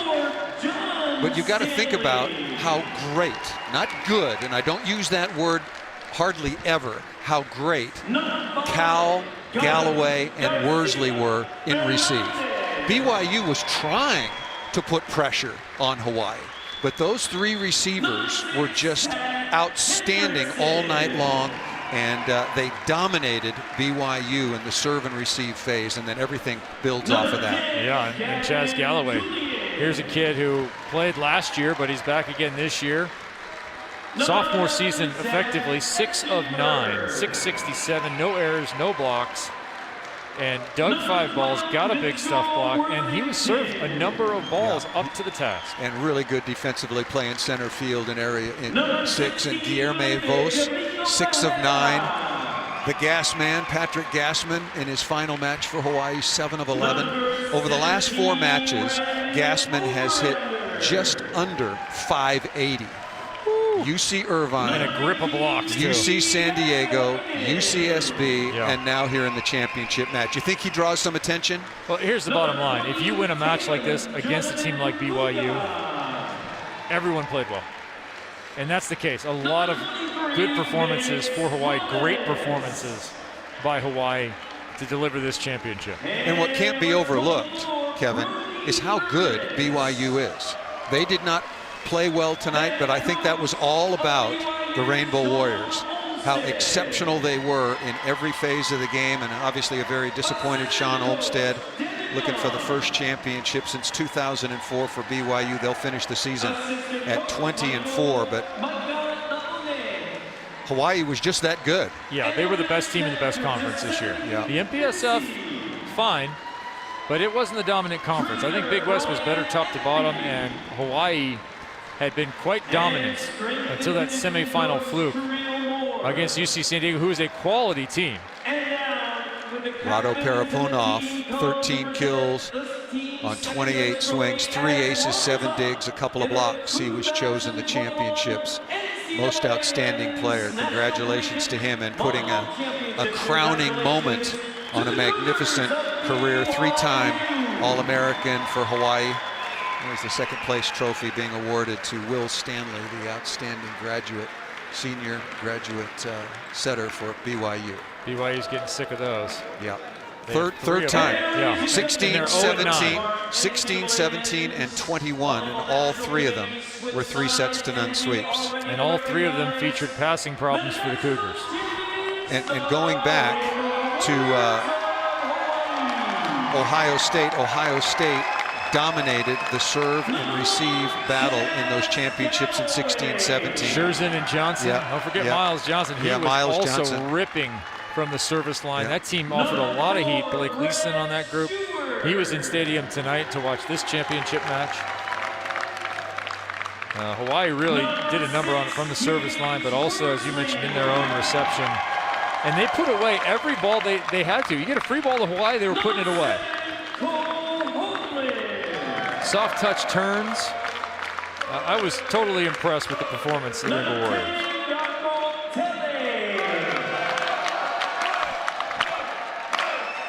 No word on whether they'll be going to Champions League next year.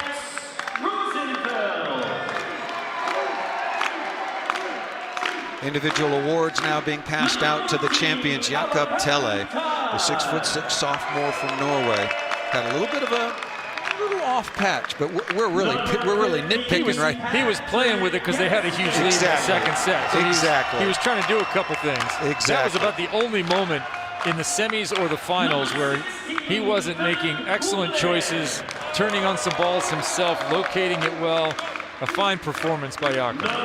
Telle, 36 assists, but more importantly, his team hits 488. When a team hits 488, wow. It's not just the hitters. Wow. The receivers were good, but Telle was spectacular.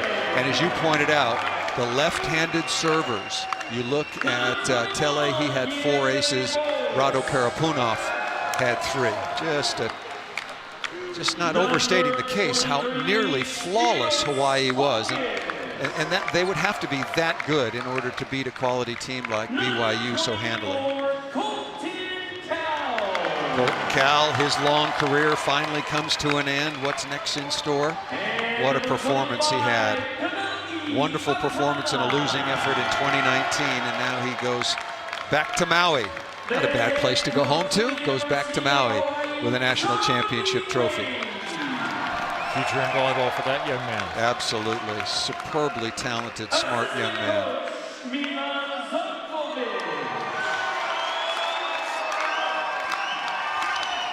A lot of Hawaii fans made a very long trip. 6-hour time change, so it's about now getting up on 3:51 in the afternoon in Honolulu, and the celebration is on. I did an interview yesterday on ESPN Radio in Honolulu. There was a lot of anticipation for this contest. Everybody over in the islands, some of the most knowledgeable fans anywhere, and some of the most rabid fans, and they have great respect for BYU. They really expected a real battle, and it was not. They love the game. They love these young men. They treat them like heroes. The return will be that of a victorious squad in an Olympics, returning to Croatia or returning to another small country where they win an Olympic medal. This is very much like that for the islands of Hawaii. This will be celebrated for a long time and remembered forever. Well, there is the moment.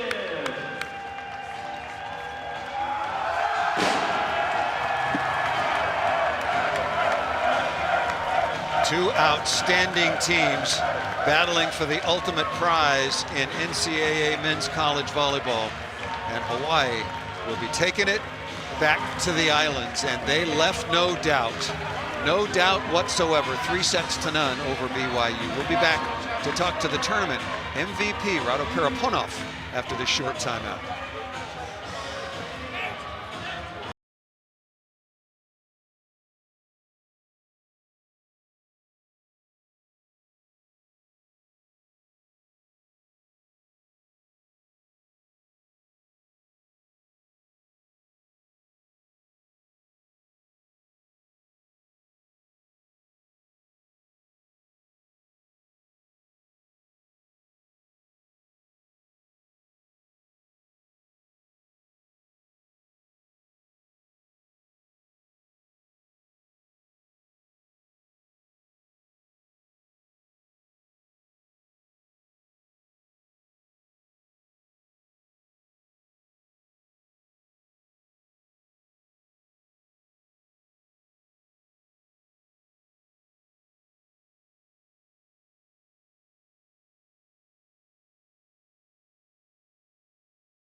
Quickly, a look back at some highlights, Kevin Barnett, from the decisive and final third set. Yeah, the highlights are coming all on the Hawaii side. Even from the very beginning, we thought BYU might be able to get back on track with their reception, but early on, it was more tough serving from UH that set the tone, and they could do whatever they wanted. There was no wrong for them in this match. And that was the final point. Pat Gassman getting it. There were 3 of those guys, 3 of those extra time guys, seniors in the front row. Pat Gassman closes it for UH. And the banner, the final banner, because there's only one space, goes up for the University of Hawaii. Tremendous performance, dominant performance from start to finish. Rado Parapunov Doesn't want to miss this. He's in with his teammates right now to make sure they get this final team photograph, but you see the scoring line. Again, Hawaii 381, 10 aces on the night. They just controlled BYU in every phase of the game, particularly serve and receive. We mentioned it during the match.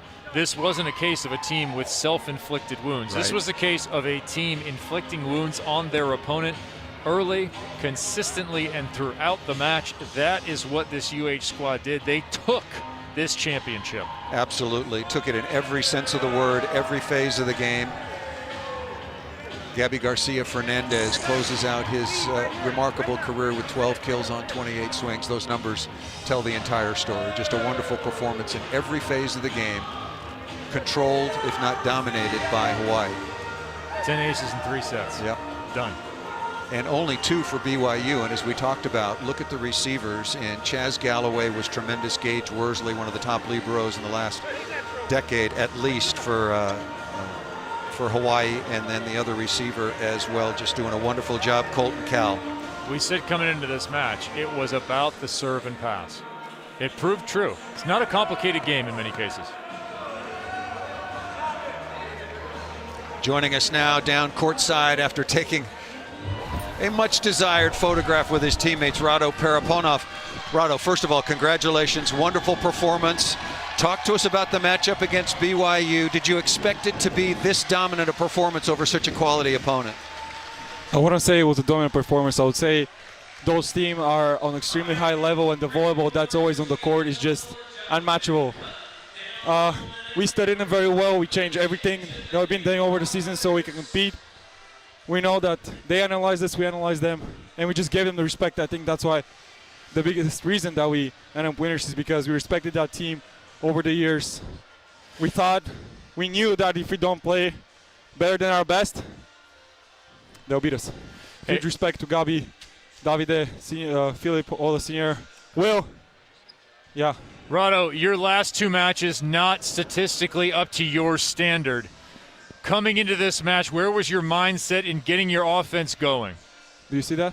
What was different? Do you see that? I think that's my answer. Let me tell you one thing. Whoever thinks about the stats doesn't get that one right here. It's about the heart. It's about your teammates. It's about doing your best. It's never about the stats. It's about this right here. I lost it once. Second time, thankfully, I got it. Rado, we talked an awful lot about how tight your team was and how well a young player like Chaz Galloway played throughout the course of this match, and also the other receivers in Worsley and Colton Cal. How important was their performance to how smooth you played tonight? Everybody just came in on their best. I mean, our outsides, Chaz and Colton. Congratulations, BYU have one of the strongest serves in the country, maybe the strongest. So we knew that in order to beat them, we had to win the serve-receive game. That was our focus there, and I think we executed on maximum level. Why is this team so close, Rado? We were talking to Colton, and he said that this team is closer than any group that he's had before. Because I think it's a combination of people that have been here for way too long, 5, 6 years, and youngsters that will be like the future. I mean, the experience and then the young blood they have. I think it's amazing because, first of all, we lost one already. We know what the feeling is, and we told them. If you don't like each other by now, after you've been together for 5 or 6 years, you got a problem. Rado, I know you're going back to Bulgaria on Monday. This is going to be a pretty nice send-off. Congratulations. Thank you. As a national champion. Tremendous performance by you and all of your teammates as well. Thank you. More volleyball coming your way tomorrow, ESPN2 at 1:30 Eastern, 10:30 Pacific. Over on ESPN2, we'll have the NCAA Beach Volleyball National Championship match from Gulf Shores, Alabama, and you can always watch streaming live on the ESPN app from anywhere. USC in the finals, they'll take on the winner of LMU or UCLA. Kevin, your final thoughts? A dominant performance by the team that was ranked at the #1 spot despite a semifinal blip. It might have been the best thing for them. Get that out of the way. Came to this event and dominated through 6 sets. They took the championship. They're every bit deserving of the title of national champions. Hawaii was on fire all night long from the very start. They win it 3-0 and are going back to Hawaii as national champions. For our entire ESPN crew, my partner Kevin Barnett, I'm Paul Sunderland. Thanks so much for watching. Hawaii are the champs.